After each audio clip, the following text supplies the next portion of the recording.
अस्सलाम वालेकुम। जे टीवी में आप दोस्तों को खुश आमदीद। जम्मू कश्मीर की ताज़ा तरीन खबरों के साथ आपकी खिदमत में हाजिर है। आज तारीख है 17 नवंबर 2025 और दिन है सोमवार का। सबसे पहले हम रोशनी डालेंगे जम्मू कश्मीर की अहम तरीन खबरों पर। तो गांव वाकया हादसाती था, कोई मिलिटेंसी साजिश नहीं, मजिस्ट्रियल इंक्वायरी का हुक्म। व्हाइट कॉलर मिलिटेंसी नेटवर्क खत्म, सेहरा जम्मू कश्मीर पुलिस के sir LG. Lieutenant governor Manoj Sinha ने इतवार के रोज जम्मू कश्मीर पुलिस की मुल्क में मिलिटेंसी के कई वाकयात को नाकाम बनाने के लिए सराहा। नौगाम पुलिस स्टेशन और मुल्हका इलाके सील, एनएसजी टीम भी पहुंच गई। धमाका फॉरेंसिक गलती से हुआ। नमूने इकट्ठा करने वाली टीम ने ज्यादा रोशनी का इस्तेमाल किया।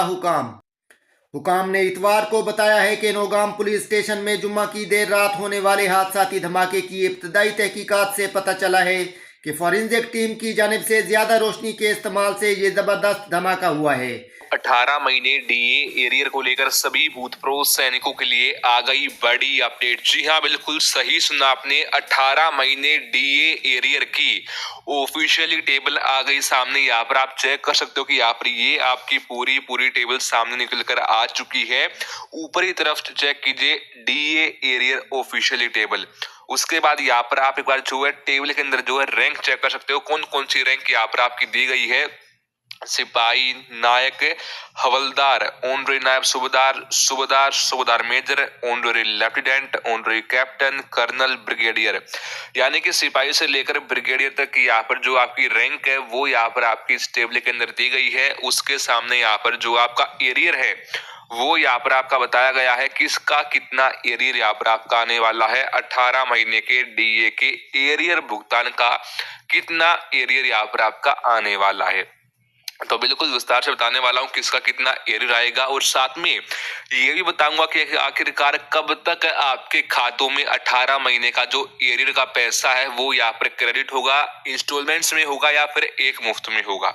तो इसलिए वीडियो में तो एंड तक बने रहना है। तो आइए जान लेते हैं कि आखिरकार क्या बड़ी अपडेट सामने निकल कर आ चुकी है आपके 18 महीने के डीए के एरियर को लेकर।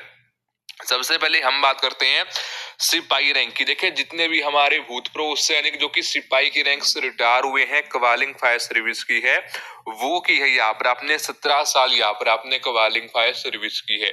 तो यहाँ पर अब जो आपका सिपाही रैंक का जो डीए का एरियर पूर्व सैनिकों के खातों में यहाँ पर जो क्रेडिट होने वाला है, जो सिपाही रैंक का जो डीए का एरियर यहाँ पर आपका बना है वो यहाँ पर आपका बन चुका है 24,600 रुपए। यहाँ पर जो आपका सिपाही रैंक का जो डीए का एरियर है वो यहाँ पर आपका बन चुका है। इसी प्रकार अगर हम बात करें यहाँ पर आपके नायक रैंक की, जितने भी हमारे पुरुष सैनिक जो कि नायक की रैंक से रिटायर हुए हैं, कवालिंग फायर सर्विस की है, यहाँ पर आपने 17 ही साल यहाँ पर आपने कवालिंग फायर सर्विस की है। तो यहाँ पर जो आपका सिपाही रैंक जो यहाँ पर आपका नायक रैंक का जो डीए का एरियर बना है वो यहाँ पर आपका बन गया है 24,900 रुपए। कितना? 24,900 रुपए यहाँ पर आपका जो डीए का एरियर है वो यहाँ पर आपका बन चुका है एक नायक रैंक का। इसी प्रकार अब हम सीधा बात करते हैं हवलदार रैंक की। देखिए, जितने भी हमारे पुरुष सैनिक जो कि हवलदार की रैंक से रिटायर हुए हैं, कवालिंग फायर सर्विस की है, 19 साल यहाँ पर आपने कवालिंग फायर सर्विस की है। तो यहाँ पर अब जो आपका हवलदार रैंक का जो डीए का एरियर पुरुष सैनिकों के खातों में यहाँ पर जो क्रेडिट होने वाला है वो यहाँ पर आपका आने वाला है 23,200 रुपए। कितना? 23,200 रुपए यहाँ पर आपका जो है हवलदार रैंक का डीए का एरियर यहाँ पर आपके खातों में क्रेडिट होने वाला है। इसी प्रकार बात कर लेते हैं नायब सूबेदार रैंक के। जितने भी हमारे पुरुष सैनिक जो कि नायब सूबेदार की रैंक से रिटायर हुए हैं, कवालिंग फायर सर्विस की है, 26 साल यहाँ पर आपने कवालिंग फायर सर्विस की है। तो नायब सूबेदार रैंक का जो आपका डीए का एरियर आने वाला है वो यहाँ पर आपका हो जाएगा 28,300 रुपए। यहाँ पर जो आपका नायब सूबेदार रैंक का जो डीए का एरियर है उसका पैसा यहाँ पर आपके खातों में क्रेडिट होने वाला है। इसी प्रकार सूबेदार रैंक की जितने भी हमारे पुरुष सैनिक जो कि सूबेदार की रैंक से रिटायर हुए हैं, कवालिंग फायर सर्विस की 30 साल, तो यहाँ पर अब जो आपका सूबेदार रैंक का जो डीए का एरियर पुरुष सैनिकों के खातों में जो क्रेडिट होने वाला है वो यहाँ पर आपका आने वाला है 27,000 रुपए। देखिए, यहाँ पर आपकी जो भी राय है आप हमें कमेंट बॉक्स में बता सकते हो कि आखिरकार क्या केंद्रीय सरकार एक मुफ्त में डीए का एरियर खातों में क्रेडिट करेगी या फिर जो है 4 किस्तों के अंदर यहाँ पर आपको जो है आपका ये पैसा आपको देगी। और हालांकि सरकार ने यहाँ पर जी हाँ बिल्कुल साफ साफ बता दिया कि आखिरकार 18 महीने का जो डीए का एरियर का भुगतान है उसके लिए हमारे पास फंड नहीं है, वो नहीं मिलेगा, लेकिन हमारे पूर्व सैनिक अपने जो है सिर्फ हक का पैसा ही मांग रहे। तो जो भी आपकी राय है आप हमें कमेंट बॉक्स में बता सकते हो। दिल्ली धमाका पूरे मुल्क के लिए बायसे सदमा है मीर वाइज उमर फारूक। मीर वाइज कश्मीर मौलवी मोहम्मद उमर फारूक ने दिल्ली में हालिया बम धमाके को इंतहाई अफसोसनाक और दिल दहला देने वाला वाकया करार दिया। मरकजी जामिया मस्जिद श्रीनगर में नमाज जुम्मा के मौका पर अपने खिताब में उन्होंने कहा कि इस साने में 12 बेगुनाह शहरी अपनी जान से हाथ धो बैठे, जबकि मुतादिद शदीद जख्मी हुए, जो पूरे मुल्क के लिए सदमे का बायस है। मीर वाइज ने अफसोस का इजहार किया है कि इस तरह के वाकयात के फौरन बाद बाज मीडिया हल के बगैर किसी मुसद्दका मालूमात के इनसाइड सोर्सेज के नाम पर ऐसे बयानिए को फरोग देते हैं जो एक मखसूस मजहब या कम्युनिटी को निशाना बनाता है। उन्होंने कहा है कि इस जल्दबाज रिपोर्टिंग के नतीजे में मुल्क की मुख्तलिफ रियासतों में तालीम या रोजगार की खातिर मुकीम कश्मीरी नौजवान और तलबा मशकूक बनकर अदम तहफ़्फ़ुज़ का शिकार हो जाते हैं, जबकि कश्मीर में उनके अहले खाना शदीद बेचैनी और परेशानी में मुब्तला हो जाते हैं। अपने खिताब में मीर वाइज ने वाजे किया है कि वो और उनसे वाबस्ता तमाम सियासी और मजहबी तंजीमें हर किस्म के तशद्दुद की हमेशा शदीद मजम्मत करती आई हैं। अपने खिताब में मीर वाइज ने वाजे किया है कि वो और उनसे वाबस्ता तमाम सियासी और मजहबी तंजीमें हर किस्म के तशद्दुद की हमेशा शदीद मजम्मत करती आई हैं। उन्होंने कहा है कि कश्मीरी अवाम ही वो लोग हैं जिन्होंने दिहाइयों तक ऐसे वाकयात का सबसे ज़्यादा दर्द बर्दाश्त किया है। उन्होंने कहा है कि दिल्ली में जो कुछ हुआ है कोई मजहब उसकी इजाज़त नहीं देता, जिन्होंने दिहाइयों तक ऐसे वाकयात का सबसे ज़्यादा दर्द बर्दाश्त किया है।